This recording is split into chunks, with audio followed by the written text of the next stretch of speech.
Welcome to another episode of the Balcony Podcast. This is a pretty special episode. As you can see, I have another human here. So instead of doing the whole just introduction, Justin, welcome to the Balcony Podcast. Thank you for having me. Pleasure to be here. For those of you playing at home that don't know, Justin is the owner, CEO, founder of Justo's Craft Dips. But the reason why he's sitting next to me is he's probably my closest best friend here in Victoria. We've shared some pretty crazily special moments, I'd say, here already, which have been very dear to me and very crucial to me in my evolution, I suppose. I've hinted about it and probably talked a little bit more about my life growth in the last one, but my time here in particular, Justin's played a super key role in who I am today, and even just before recording this, I think we had a very important conversation about where we're at as individuals and our business and life and all those type of things, which is super important. So we're going to explore a couple concepts today. The first one being the concept of community. A lot of the times when I talk about the balcony, I always talk about vulnerability and talking about how you feel, very intrinsic, internal. But there's also a community element to the balcony, which I don't think we've talked about enough. And the reason why I wanted to talk about it with you is, I guess, one of the pillars of Justo's Craft Dips is community. On top of the tasty, amazing, high-quality dips that we do, there is also a sustainability and community element. So maybe you want to talk a little bit about what that community aspect of the business is and potentially where it stems from, and then maybe we'll explore a little bit about why that's such an important concept.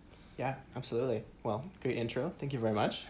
The community aspect of the business, which has been instilled since day one. It's always been a very important thing for myself and for my co-founders, Eric Taconia and Adam Conlon.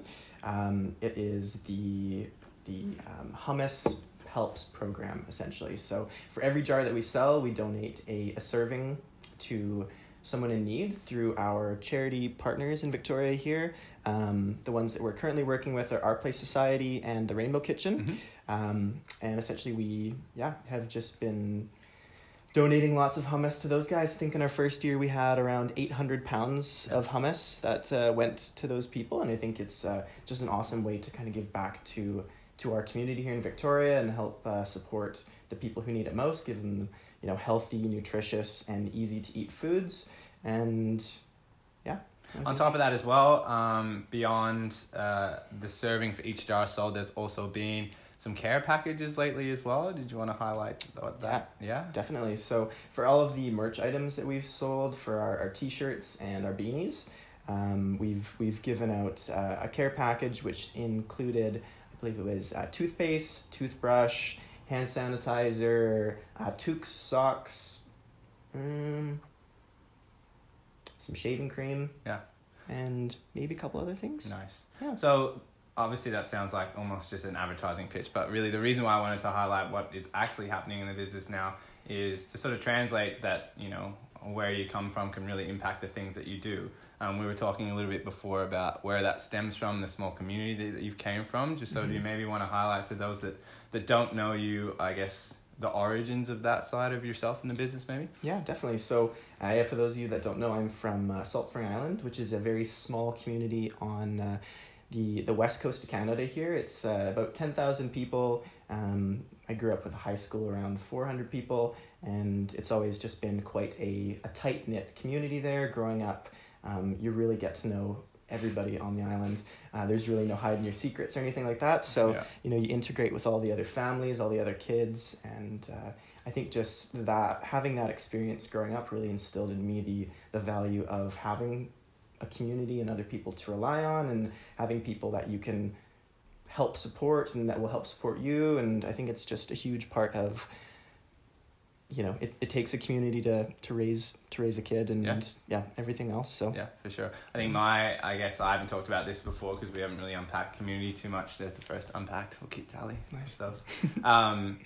Is most of the stuff that was around when the balcony started stemmed from the footy club. Last episode I talked a lot about my upbringing and childhood and things to do with my family, but one thing that I always that I will always cherish is having a family, a community, a support network that was the footy club. And I used to joke about it, but I really mean it. That was really my home, I guess. Mm-hmm. And I think that it's great that having experienced that as a youth, you've been able to understand the value and strength behind that and translate that into really one of the three key pillars of the business that you started. And I think it's an amazing initiative that you have. We have now, can say those things. You betcha. So, good, you should be, showered with love for what you're doing, because it's amazing. I feel showered with love right now. You're just soaking wet in love. So maybe, I guess for me, one of the things I said last week, or maybe the fears that I had as a kid with what I went through, is feeling alone. Mm. And I think, not to speak for other people, but a lot of the people in the community that we're helping are homeless in really tough situations. And I feel like, if anything, we're providing some connectivity between people that might not be present to them. A lot of people just really put people in those situations to the wayside and don't really give them much recognition. Mm-hmm. But I think from your experience, and really talk you up a little bit here, outside of even the Justo stuff, you sit on the side of the road with people that are going through hard times, that are homeless, and you just ask them about how they are and what's going on in their lives. Do you maybe want to share a couple of experiences or a bit of why behind that and what you've maybe learned? I'm putting you on the spot through those things. I know it's hard to talk about yourself in such a glowing light, but I mean, one of the things that I want to do with this podcast is give people examples of things that you can do to make a difference, right? Mm-hmm. And we've talked a lot about vulnerability, and you and I have a lot of that to talk about as well. Mm-hmm. But I really wanted to unpack this part of your life and personality, because I feel like this is something that anyone can do. So do you maybe want to talk a little bit about? Yeah, absolutely. I mean, at the end of the day, these are just people who have been put in difficult situations, whether it's from their upbringing, financial crises, or just drug addiction in general, but they're still quite amazing and awesome, genuine people. And I myself haven't interacted with this population as much as maybe I should have.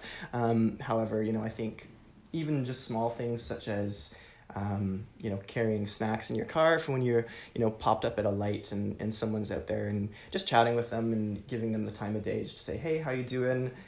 What's your name? Just treating them like a human rather than kind of walking by and trying to avoid eye contact, right? Yeah. I think that makes a big difference, as well as, not necessarily giving them the money or things, but just treating them like a human being and, giving them that dignity and that respect, I think is super important. And yeah, it's cool to see the interactions, and they're just happy people that are, in a tough situation a lot of the time.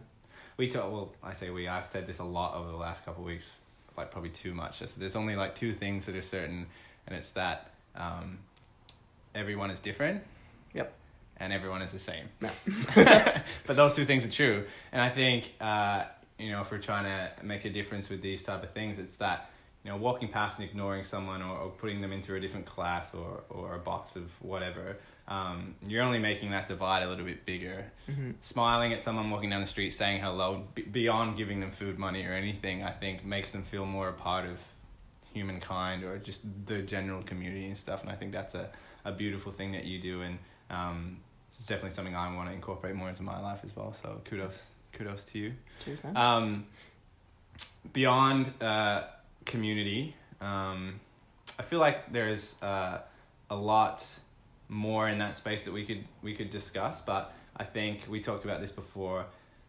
You and I have had a very open relationship since day one. Well, that scares me. Can we record these things? Yeah, just do it.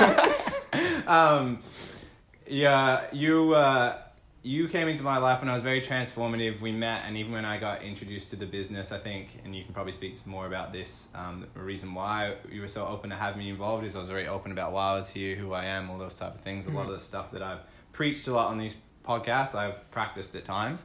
But one thing in particular I think you and I share, or that you've introduced me to more and opened my mind up to more, is being present, meditation. In particular. Without me going further on that, do you want to maybe talk a little bit about your experience with that and how it's in your life and what that means to you a little bit? Yeah, definitely. So I think just to bring it back, I think the transformation that I've seen you go through has been pretty amazing and incredible since the day that I had met you on the beach there after you had reached out to us on the Instagram page, which was a fine slide into the DMs, by the way. Shoot your shot. You got to shoot your shot. I love it. And it's worked out. Look where we are now. Yeah. But no, I think meditation has quite a large place in, I think, everyone's lives. And I think that it's quite a hard thing to develop the patience and the practice to get into, but it really does teach you a lot about yourself and about the inner workings of your own mind, and really how you can kind of relate to others and yourself, which is kind of one of the largest things that you can kind of build in terms of a relationship, is building a healthy relationship with yourself. But it is quite difficult. I've personally gone through, I've probably started meditation around a year ago with help from a friend. And she introduced it to me through the Headspace app, and it was really awesome. It was quite a steep learning curve, and you start with a 5-minute one and you work your way up, but over times it's a bit rocky. You don't necessarily stick with it as much as you should, and I've definitely gone through months of time where I'm not meditating at all, and I can definitely notice a change in my energies and the patience that I have for myself and for others. Yeah. So I think for me personally, it definitely helps a lot in that realm of just being able to take a step back, look at things from a different point of view, which is super helpful, especially when you tend to be in your head a lot. Yeah. Well, yeah, I think it's funny that that's how you rounded out that response, because for me, I think I've mentioned this a couple of times, I have such a busy mind. I think a lot of the reasons why maybe I've gone through some of the pain and struggles that I have at times, and obviously last episode I talked about a lot of things that I couldn't control, but one thing that I could have controlled is maybe the amount of investment I put into myself, into my own mind. And you mentioned it as well, that you can notice in times where you're not investing in that, the impact that it has on others as well. So I think that's maybe why I wanted to bring this discussion up, because I feel like I've mentioned a few times about working on yourself, and if it was so easy, everyone would do it. But I really think that there's such a huge value in it, and the understanding that sometimes the best way to service others is to service yourself first. Servicing yourself is probably not the best. It's a loose term, but very loose term. It takes it back to the same, on an airplane, you're supposed to give yourself oxygen before you give, your child or whatever else. And F1, the metaphor, for sure. And I think one thing that I've learned is that it's such a balancing act in terms of, let's talk about our relationship, in terms of how I've gone through these waves that you've talked about individually over your year within just a period of time knowing you. And to bring full circle with all the things that we talk about, how much value there is on making the time to invest in yourself, to put that energy into being more present, understanding how you feel. But then the second tier is being completely open and vulnerable with others about how you're going and how you feel. Because there's been moments through our time knowing each other where I've probably been a complete mess, or putting it lightly. But me too. Yeah. Even earlier today. A little bit. We'll talk about the cabin. Another time. Place Andrew Bloom. But no, I think if there's anything that I wanted to communicate to people within that meditation piece and beyond, is that none of this is easy. It takes a lot of practice. It's really hard. Sometimes I struggle with even just going through the process every day. But I think it all comes back to that self-forgiveness piece, talking about what we talked about earlier today. Just if you're committing a bit of time of your day to yourself, to be more present, to understand how you feel, the impact on that on yourself and others that are in your life exponential. And I think where it all comes together in a really nice way for yourself is that whilst you say you've only been meditating for a month, I think you're a very observant person. You feel things. You're conscious of others. You take time to process information, and I feel like that's been a really valuable pillar in how you've developed the business and your relationships. For those, I just say this, like meeting Justin and the other guys in the team, and Eric, Adam, and beyond from that there. That was really cool in itself, but seeing the network of friends that these guys have here as well, such healthy relationships, learning through that exposure has been such a valuable thing for me. I don't think I've ever said that sentence to you. But seeing how you are with others and just the at ease that you can be in other people's lives, I feel like for me, being so busy in my mind at times, it's been hard for me to have that kind of relationships with people. But through observing and noticing the way that you are with others and that all your friendship group are, that's been a valuable lesson in itself. But I think it's only achieved through being open with each other, taking the time to be honest with yourself about how you're feeling, and then really sharing that and working that through with your friends, and dare I say it, a community of people. Full circle. Circle. Yeah. So if anything, I think all those things are ever present in your life. Yeah. And I think just to piggyback onto that, as well as, being open and honest with yourself is difficult at times, and sometimes just starting a conversation with a friend or with anyone really, just to talk about how you feel and different things that are going on is helpful, because you'll be able to bounce ideas off of something that isn't just the inside of your brain, and that's most of the time a good thing. You have to choose wisely, of course, the people that you chat with, but I think that there's a lot of value in just chatting with your friends and being open and honest and really letting yourself be vulnerable, because that's really where you do find out how to grow as a person. I'm going to put you a bit further on the spot, because I think that's a very good point. Do you have any stories or examples to share of your own experiences in that space? Can you think of some times where you've been practicing that, or there's been some valuable lessons out of those experiences that you've had with other people or things that have happened around you? You don't have to go full me last episode exposure level stuff, but I feel like it can be just examples that you and I have gone through perhaps, so that we can unpack together. But is there any little nuggets of wisdom or experiences that you think might help other humans? I mean, I think one of the, and this doesn't necessarily relate to you in this specific example, but just in recent times of two of my best friends, Eric and Adam, living together and being with each other in quarantine and everything like that. Like, there's just a lot of time spent with each other.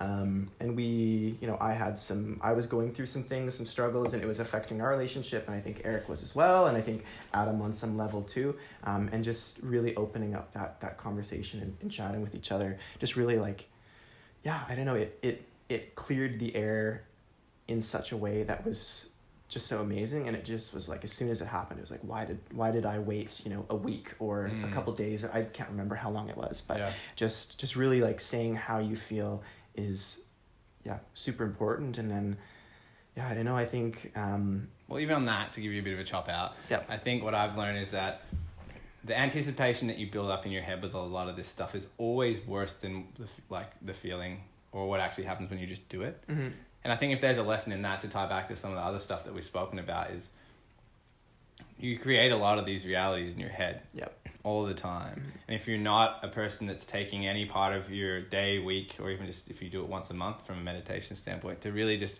reflect on how you're thinking, how those thoughts are forming in your mind, like what's influencing you, like what triggers you as well, like being able to notice throughout a day where you're shifting, then you're going to be stuck in those sometimes alternate universes almost, to a point that's unhealthy, not just for yourself, but in that example, the other relationships that those people in, because ultimately I feel like we're all humans. We have that sort of palpable energy thing where we can sense some stuff, and sometimes what goes unsaid is the most unhealthy thing ever.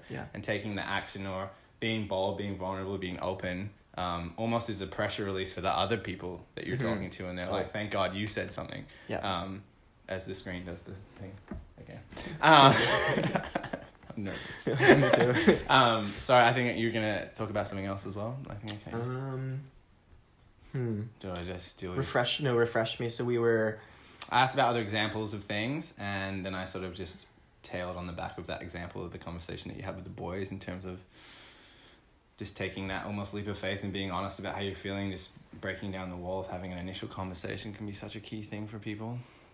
Yeah. Maybe let's talk about something that's topical. I'm just going to bring it. I'm just going to throw it in there. Do it. So, Justin, you turned 24 this year? I did. Yeah. Justin's 24, and Justin is a CEO of an independent business. And I would suggest, and this is not condescending, that your business experience previous to this is relatively low. It's negligible. Yes. Yeah. Yes. No. So you're going through a significant change in your life right now. Without going into full detail, Justin and I have been making the dips that are out there in the universe right now. Justin's been doing it since inception of the business for 14 months straight, and it's only just been recently that we've been able to grow to a stage where he's pulled out of that to be more of that overarching role, which is amazing, and you deserve it. Talk about maybe a little bit about the difficulty and the need for self-reflection that you're going through right now, because this is a significant shift in your life. Yeah, absolutely. Well, this is actually kind of tailing on to the conversation we had before this podcast, which was, I think I was feeling, how do I say, self-loathing? I don't know if that's the right word, but I was serving yourself before, so you can say whatever you like. I can say anything. Yeah. No, I was feeling, like you had said, been in the kitchen for about 14 plus months every week, and last week was actually the first time that I wasn't in the kitchen, and I had felt like I wasn't doing enough. And even though I feel as if I have, earned that right to maybe not be in that position anymore, I still think that, just accepting that, I don't know, just giving yourself some self-love and really being able to appreciate kind of how far you've come in a certain period of time is super huge. And you just get so wrapped up in the day-to-day things. It's January 3rd or something like that. It's still pretty much the holiday time, and I'm like, why aren't I working? But that's just, I don't know, I think I have a lot of high expectations for myself, and that it's a difficult thing to deal with if you are constantly trying to go. But I think taking time to really reflect and slow down and appreciate all the little things is super important. Yeah. And I'm not one for New Year's resolutions or using like the fact that the years change to mandate anything, but if anything, with reflection on how most people summarize 2020 and what it was, there's a lot of negativity in that space. But what I hope for people is that at some point during the year there was an opportunity to really reflect on where you're at in life as an individual, and really think about what's important to you, because from that conversation that we had before, I think, and you mentioned it, the biggest shift in when we were talking about how you're feeling was just almost taking a balcony approach. I can't believe I haven't said this on the entire podcast yet. So there's another reason. There we go. So the balcony is a place. There's also a concept that I learned in my MBA. It's an old concept where it talks about, this is a big tangent, but I can't believe I've said this before. So in any situation, you can be either on the balcony or on the dance floor. So what that means is you could be, is an old ballroom type setup where there was always something above the situation. And what it means is, say for example, you're on the dance floor, you're dancing with your partner, and what it seems is there's people around you and it's chaos. But you could be in a huge ballroom, and unless you go up to the balcony and look down and realize that you were only surrounded by 12 people and the rest of the room is completely empty, that you don't actually understand what's happening unless you take another perspective. And in that essence, I feel that self-love one, taking a step back to really look at where you're at and who you are and how you're feeling and what's happening in the world, just creating a space just to be I'm doing okay. I hope everyone's doing that, or if not, maybe now you are. Because regardless of 2020, that's what I was trying to say, with the situations that happen, because who knows, this year could be worse. You never know.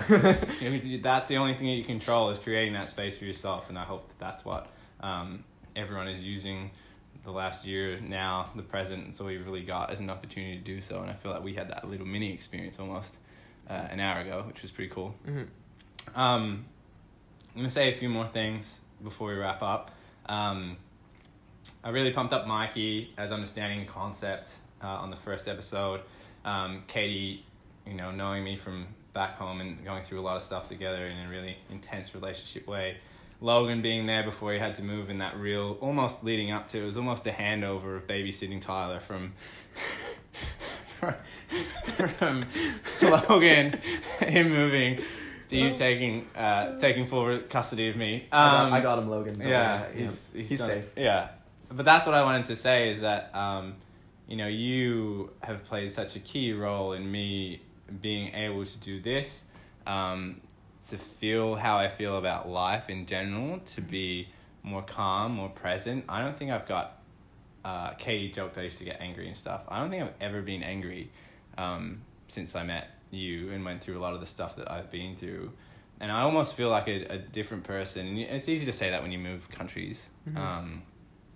But the mental, emotional support that you've given me, I will be forever grateful.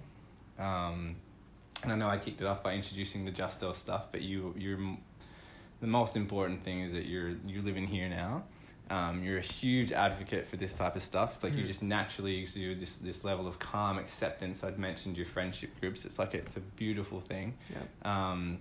And you're a real catalyst in almost this whole broader community, to bring it back to that word, for all these different things. And I feel so excited and grateful to be a part of the team that you've built, that's going to change the entire world. So I just wanted to publicly thank you for being just such a special human being. Well, thank you, Tyler. I appreciate that a lot, and same goes to you. Gotcha. Well, honestly, so I think for me to wrap it up, in terms of, I've listened to some feedback from people about trying to have more of like a topic or a structure for it, and that's why I really wanted to introduce the community aspect of what Justo does before talking about some of our own personal experiences, because, I think with everything that has happened, a lot of communities have been pulled apart. The social element, especially here, people in Adelaide might not know we're still in a lockdown, essentially. We're in a bubble. It's okay. Very close bubble. Yeah. But a lot of people can't see each other. A lot of events, sports things didn't happen back home this year. A lot of things have been ripped apart. So I feel like, if anything, highlighting the value of bringing some people together, and maybe in a better way than it ever was before, with more of a vulnerable, putting more of yourself into that, being open, having these conversations, could be the best thing for not just the community, but for the world. And I hope that there's something that's been taken away from that. So thanks for chatting, honey. Any day of the week. Love you. Love you too. All right, and yeah, we'll see you in another episode. That's it. We did it.